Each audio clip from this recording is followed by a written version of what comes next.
So how you can move the floating flow bar from the bottom of your screen somewhere else. So in this new update, you can actually move the floating flow bar, which is this little bar.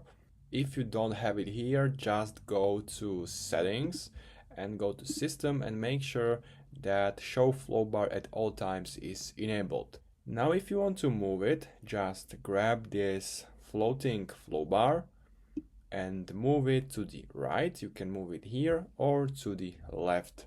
So these are only three options where you can move it on your screen. So now the floating flow bar is here. And now I can dictate from here if I move my mouse, if I hover my mouse over that floating flow bar.